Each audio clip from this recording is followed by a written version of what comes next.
Dia 2. Como se tornar colaboradores de Jesus cheios de Espírito? Não por força nem por violência, mas sim pelo meu Espírito, diz o Senhor dos Exércitos, de Zacarias 4, verso 6. A obra de Deus nesta terra não será concluída por meio de nós, em nosso próprio poder e por nossas próprias habilidades, por mais valiosas que sejam. O próprio Deus deve, e irá completar a obra do Evangelho. Ele fará isso por meio dos colaboradores de Jesus cheios do Espírito, por meio de homens, mulheres, velhos, jovens e crianças, que são cheios do Espírito Santo. Por meio de pessoas que vivem em uma total devoção a Cristo e ao seu serviço. Temos que nos fazer algumas perguntas, que determinam tudo: estou trabalhando para Deus com minhas habilidades humanas? Ou, Deus pode operar por meio de mim com suas habilidades divinas? Uma experiência inovadora. Falaremos mais sobre esse tema no capítulo 3. Estudantes de teologia de nosso seminário pastoral Bogenhofen, Áustria, foram convidados a realizar séries evangelísticas na África. Entre outros alunos, um jovem chamado Zouvalmi se ofereceu para esse serviço. Em 2006, ele estava no segundo ano de seus estudos. Ele já havia realizado séries evangelísticas na Romênia. Ele e outros alunos foram designados para Kisumu, Quênia, na África Oriental. Zolt esperava que Deus trabalhasse poderosamente lá, já que tinha ouvido muitas coisas sobre o interesse do povo africano. Ele esperava milhares de participantes. Ele deveria palestrar em um mercado. Um pódio foi construído lá. Primeiro, eles mostraram o filme sobre a vida de Jesus, e depois o sermão. Mas apenas 30 convidados compareceram. Foi como um banho de água fria para Zolt. Apenas 20 pessoas compareceram na segunda noite, e apenas 10 na terceira. Continuou assim pelo resto da semana. Ele ficou desanimado e a situação não melhorou. Em sua frustração, ele se trancou em seu quarto e orou por 4 horas. Ele derramou seu desespero diante de Deus. Ele perguntou a Deus: por que me trouxe aqui? Ele se entregou a Deus com todo o seu ser. Ele sentiu que havia aprofundado seu relacionamento com Deus por meio dessa oração. Então, Deus lhe respondeu por meio de uma promessa: você glorificará o Senhor. Ele percebeu que Deus o tinha ouvido. No entanto, ele ainda estava atormentado pelo medo e pela dúvida. Mas, naquela noite 600 pessoas compareceram. Agora ele sabia que Deus não o abandonara. Então 700 pessoas compareceram, depois subiu para 1000, e no final, pela graça de Deus, 39 pessoas foram batizadas. Você consegue ver a grande diferença entre trabalhar para Deus com nosso próprio poder, e Deus operar por meio de nós com seu amor e sua habilidade divina? Esse é um exemplo extraordinário. Mas espero que possamos ver claramente o ponto da virada. O que mudou?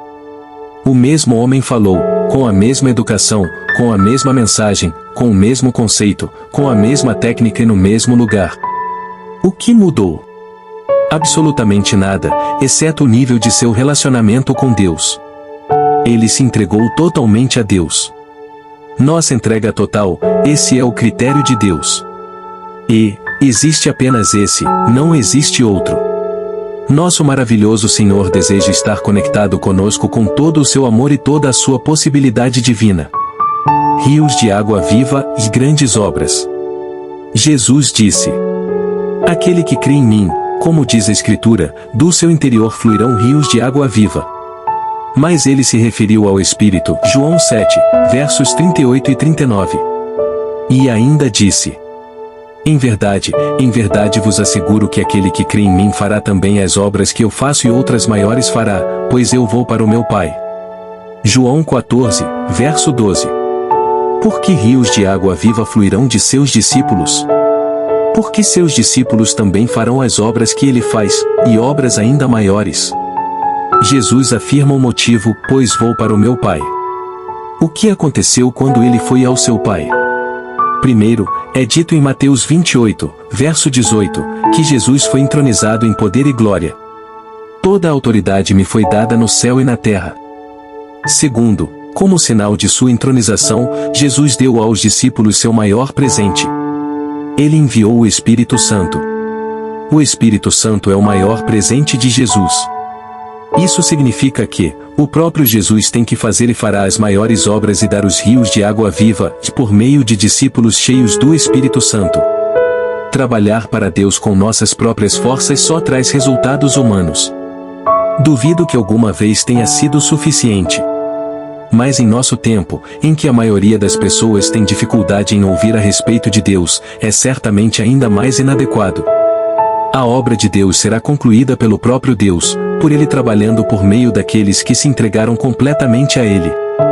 Isso traz resultados divinos. Veja, por exemplo, as palavras-chave de Jesus para seus discípulos. Enquanto estiverdes indo pelo mundo inteiro, proclamai o Evangelho a toda criatura. Marcos 16, verso 15. Como isso pode ser feito? Vinde após mim, e eu vos farei pescadores de homens. Mateus 4, verso 19. Quando seguimos a Jesus em todas as coisas, Ele nos torna pescadores de homens. Não existe um mestre mais bem-sucedido. Veremos mais de perto como Ele nos torna pescadores de homens no capítulo 5. O que Jesus disse a eles mais tarde? Eles deveriam começar imediatamente após sua ascensão? Ordenou-lhes que não se ausentassem de Jerusalém, mas que aguardassem a promessa do Pai: vós sereis batizados com o Espírito Santo. Atos 1, versos 4 e 5. Quais foram as últimas palavras de Jesus durante seu tempo na terra? Contudo, recebereis poder, capacitação, quando o Espírito Santo descer sobre vós, e sereis minhas testemunhas e até os confins da terra. Atos 1, verso 8. Quais foram suas últimas palavras do céu para a última igreja? Aquele que tem ouvidos, compreenda o que o Espírito revela às igrejas. Apocalipse 3, verso 22. O foco de Jesus aqui é claramente discernível. Em todas as circunstâncias, precisamos do Espírito Santo. Então virá o fim. Quando todas as nações forem alcançadas, então Jesus voltará. E este Evangelho do Reino será pregado em todo o mundo, como testemunho a todas as nações, e então chegará o fim. Mateus 24, verso 14. O Evangelho foi espalhado com grande dedicação, e isso funcionou. Mas o objetivo final não pode ser alcançado com o poder humano. A mídia tem nos ajudado recentemente. O trabalho será concluído por este meio? Curiosamente, as tecnologias de comunicação começaram com Samuel Morse no ano de 1844. Podemos ver evidências com essa data, de que a tecnologia terá um papel. Definitivamente. Mas, não devemos esquecer que o Senhor só torna a Bíblia viva para os ouvintes, quando as palavras são ditas por discípulos, que são dedicados a Deus e cheios do Espírito Santo. O que precisa acontecer para que a meta seja alcançada e o mundo inteiro ouça e entenda o Evangelho? Vamos ler as palavras claras e vitais de Deus em Zacarias 4, verso 6. Não por força nem por violência, mas sim pelo meu Espírito, diz o Senhor dos Exércitos. Isso sempre foi verdade. E, no entanto, é ainda mais importante hoje. Como aconteceu nos dias de Noé, assim também se dará por ocasião da chegada do Filho do Homem. Mateus 24, versos 37 a 39. Qual era o principal problema da humanidade naquela época? Maldade. Gênesis 6, versos 5 e 6. Visto que a maldade humana, entretanto, bem disfarçada e embalada, aumentou dramaticamente, precisamos da capacitação de Deus nesses tempos com mais urgência do que nunca. De onde vem o poder e a habilidade? Jesus disse: contudo, recebereis poder, capacitação, quando o Espírito Santo descer sobre vós, e sereis minhas testemunhas. Atos 1, verso 8. Jesus se refere a um poder sobrenatural. O poder de Deus. Vamos compará-lo ao poder da eletricidade. Com essa energia, podemos iluminar, aquecer, resfriar e acionar muitos dispositivos e motores, por exemplo, computadores, internet, rádios, TVs, telefones, trens, carros elétricos e muito mais. Mesmo quando as sementes brotam na terra, a eletricidade desempenha um papel. A energia é a base de tudo.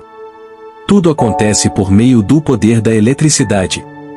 Portanto, o fundamento de nossa vida e serviço é Cristo em nós, por meio do Espírito Santo e do poder resultante de Deus. Só assim podemos ser testemunhas de Deus.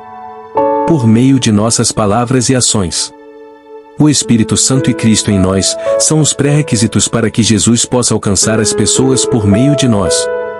Durante nosso tempo de treinamento com Jesus, nos tornaremos seus mensageiros de alegria por meio da liderança e orientação de Jesus, e seremos preenchidos pelo poder sobrenatural de Deus.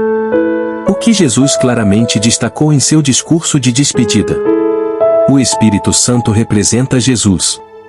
Todavia, eu vos asseguro que é para o vosso bem que eu vá. Se eu não for, o Consolador não poderá vir para vós, mas se eu for, eu o enviarei. João 16, verso 7. Isso significa que, quando Jesus foi embora, o Espírito Santo veio em seu lugar. E desde então, ele está aqui. O Espírito Santo representa Jesus aqui nesta terra. Jesus explicou que essa solução é melhor para nós do que se ele tivesse ficado pessoalmente. Jesus vive em nós por meio do Espírito Santo. E eu rogarei ao Pai, e ele vos dará outro Consolador, a fim de que esteja para sempre convosco, o Espírito da verdade, que o mundo não pode receber, porque não o vê, nem o conhece, ou vós o conheceis, porque ele vive convosco e estará dentro de vós.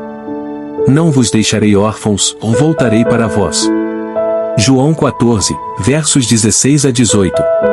Em outras palavras, o Espírito Santo traz a presença de Jesus em nossas vidas, Efésios 3, versos 16 e 17. Jesus pode viver em nós por meio do Espírito Santo, não importa onde estejamos. O Espírito Santo é nosso professor. Mas o Conselheiro, o Espírito Santo, que o Pai enviará em meu nome, lhes ensinará todas as coisas e lhes fará lembrar tudo o que eu lhes disse. João 14, verso 26. Significado disso. O Espírito Santo nos ensina a verdade de Jesus. Precisamos do Espírito Santo para que possamos conhecer a verdade e diferenciá-la do erro ou da tentação. Por meio do Espírito Santo, Jesus testifica de si mesmo em mim e por meio de mim. Quando, porém, vier o advogado que eu enviarei para vós da parte do Pai, o Espírito da verdade que provém do Pai, ele testemunhará a meu respeito. João 15, verso 26. Em outras palavras, Jesus dá testemunho de si mesmo em nossas vidas por meio do Espírito Santo. E o Espírito Santo comunica por meio de nós o testemunho de Jesus a outras pessoas. O Espírito Santo aprofunda meu relacionamento com Jesus e o torna mais cordial. O Espírito Santo glorifica Jesus.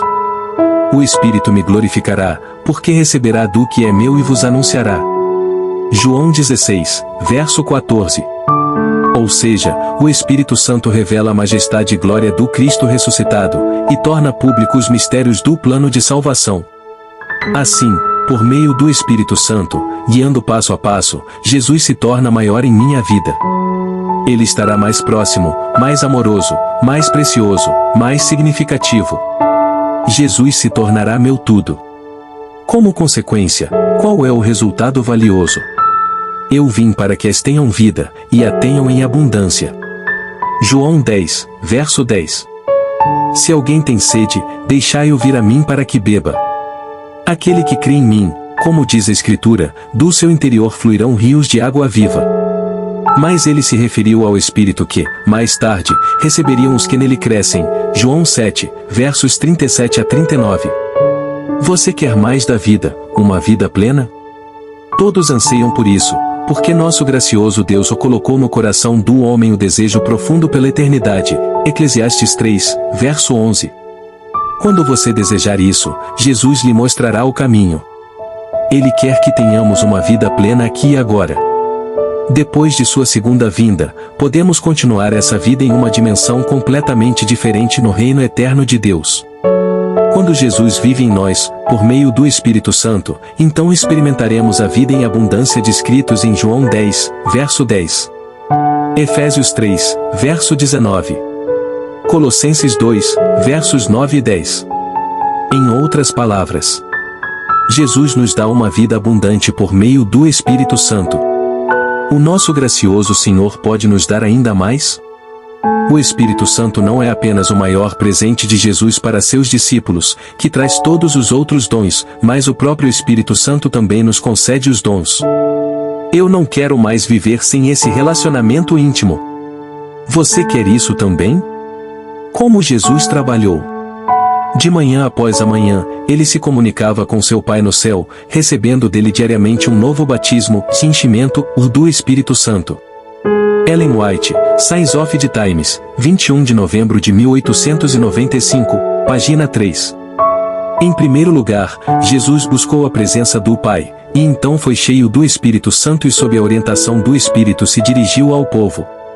Ellen White escreveu no livro A Ciência do Bom Viver, página 143. Unicamente os métodos de Cristo trarão verdadeiro êxito no aproximar-se do povo. O Salvador misturava-se com os homens como uma pessoa que lhes desejava o bem. Manifestava simpatia por eles, ministrava-lhes as necessidades e granjeava-lhes a confiança. Ordenava então: segue-me. É necessário pôr-se em íntimo contato com o povo mediante esforço pessoal. Jesus foi cheio do amor de Deus por meio do Espírito Santo, e fez o melhor sob a orientação do Espírito para ajudar as pessoas em sua aflição pessoal. Dessa forma ele conquistou a confiança deles, e seu convite para segui-lo caiu em terreno bem preparado. Que o nosso maravilhoso Deus nos ajude a tornarmos colaboradores de Jesus, amorosos, eficientes e cheios do Espírito, e a crescermos continuamente nisso. Perguntas para reflexão pessoal ou guia de discussão em grupo. 1. Qual é o resultado dos esforços na obra de Deus feitos com suas próprias forças?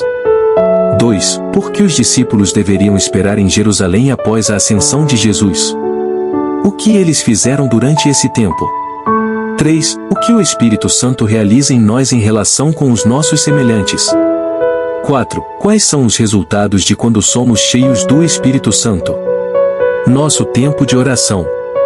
Entre em contato com seu parceiro de oração e discuta o assunto com ele. Ore com seu parceiro de oração. 1. Para que Deus nos mostre onde estamos tentando trabalhar para Ele, com nossas próprias forças. 2. Para ter paciência e perseverança em deixar Deus nos preparar para ser seu instrumento.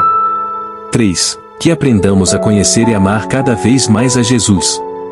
4. Por um coração aberto para pedir e receber o Espírito Santo.